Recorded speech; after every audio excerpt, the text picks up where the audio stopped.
әр мұсылманға мотивация беретін 10 аят. Егер олар сенен бет бұрса, маған Алла жетіп артылады деп айт. Еш қайғырма, Алла сенімен бірге болған болса, бүкіл дүние сенен теріс айналса да, сен еш нәрсе жоғалтпаған боласың.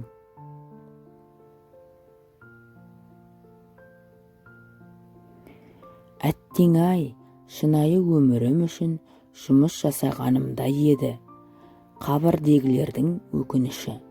Кеудеңде жан тұрғанда дәл қазір сенде құлшылық жасауға мүмкіндік бар. Алла біледі, сендер білмейсіңдер. Өміріңдегі кейбір кешігіп келетін жақсылықтар Алланың кемел даналығының нәтижесі. Оны жалғыз Алла ғана білуші. Ісіңнің барлығын, жүру барысын Аллаға тапсыр. Оған сен асықпа, үміт үзбе. Сендер қандай да бір жақсылық жасасаңдар да, Алла оны біледі. Бұл жүрегіңді тыныштандыратын аят. Адамдардан еш рахмет естімесең де, ешкім елеп ескермесе де, жақсылығың Алланың қасында сақтаулы тұрады. Алла оны қорғайды, өсіреді, ақысын еселеп береді. Қандай да бір жапырақ түссе, Алла оны біледі. Алла сенің жағдайыңды, көзіңнің жасын, көңіліңнің қаяуын, кеудеңнің мұңын, жүрегіңнің уайымын білуші. Ол қараңғылықтарда Раббысына жалбарынды. Қолымнан еш нәрсе келмейді деме. Кит жұтқан Жүніс пайғамбар секілді теңіз қараңғылықтарында емессің. Кең дүниеде тербеліп жүрсің.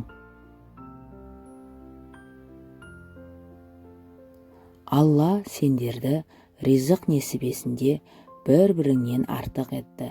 Әркімнің маңдайына жазылған өз әлемі бар. Әркімнің бақыты өз несібесімен бірге жүреді. Өзгенің әлеміне көзіңді сатпа, көңіліңді бұзба. Алланың көріп тұрғанын білмеді ме? Есесіне өкініш пен қасірет әкелетін кейбір жалғыз қалған кездер болады. Есесіне қуаныш пен дәреже сыйлайтын бір сәттер бар. Араларыңнан орын беріңдер десе, ашылыңдар. Алла да сендерге кеңшілік етеді. Бір адамның бақыты үшін орныңды ұсынсаң, бүкіл дүние сен үшін кеңейетініне сене бер. Мұхаммед пайғамбарымыз саллаллаху алейхи уассалам олардың мал дүниелерінен садақа ал. Ол садақа оларды тазартады, дүниелерін молайтады. Садақаны Алла кедейленуден бұрын ең бірінші сенің пайдаң үшін бекітті.